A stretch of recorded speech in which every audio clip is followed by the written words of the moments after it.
CPML ప్రజాపంత party తరఫు నుంచి ఇక్కడ ఎడిపల్లి మండల కేంద్రంలో ధర్నా చేయడం జరిగింది.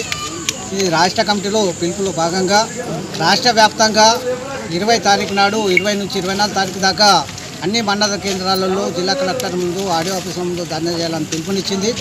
ముఖ్యంగా మన కేసీఆర్ గారు ఖాళీ స్థలం ఉంటే 5 లక్షల రూపాయలు ఇస్తామని ప్రకటన చేసిండు. అయినా ప్రకటన చేసినప్పటికీ ఇప్పటికి 5 లక్షలు కాదు కదా, 5 రూపాయలుగా రాలేదు.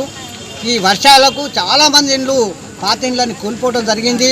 ఈరోజు తడకలేసుకొని మళ్ళా పర్దలు కట్టుకొని ఈరోజు జీవనం కొనసాగిస్తున్నారు. ప్రభుత్వము తక్షణము కేంద్ర ప్రభుత్వం 5 లక్షలు, రాష్ట్ర ప్రభుత్వం 5 లక్షలు ఇవ్వాలని సిపిఎంఎల్ ప్రజాపంత పార్టీ నుంచి డిమాండ్ చేస్తున్నాం.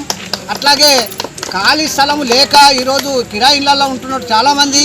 మరి గవర్నమెంట్ మేము పేదలకు మా ప్రభుత్వ స్థలం ఇచ్చి డబుల్ బెడ్రూమ్ మేమే నిర్మిస్తామని ప్రకటన చేసినప్పటికీ మన ఎడిపల్లి మండల కేంద్రంలో చుట్టుపక్కల గ్రామాలలో సుఖ ఇప్పటికీ ప్రభుత్వం ప్లాట్లు చేయలేదు, డబుల్ బెడ్రూమ్లు నిర్మాణం చేయలేదు.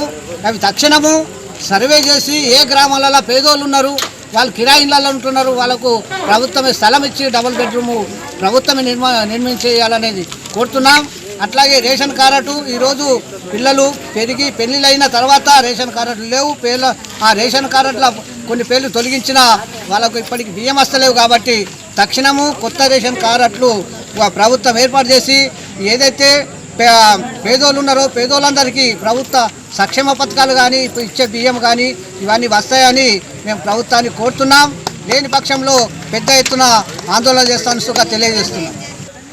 తెలంగాణ రాష్ట్రాన్ని ఏర్పాటు చేసి ఎన్నో హామీలు ఇచ్చి ఈరోజు బడుగు బలహీన వర్గాలందరూ కూడా నీళ్లు నిధులు ఉపాధి ఆ విధంగా మనం బతకొచ్చు, మన బంగారు తెలంగాణ చేయొచ్చు అనే హామీ ఏదైతే ఇచ్చారో అది తుంగలో తొక్కినట్టు ఏర్పడుతుంది. ఇప్పటికైనా ప్రభుత్వం ఆలోచించి సమగ్ర సర్వేని కూడా నిర్వహించడం జరిగింది. ముఖ్యమంత్రి గారికి పెద్ద సమస్య కాదు ఇది.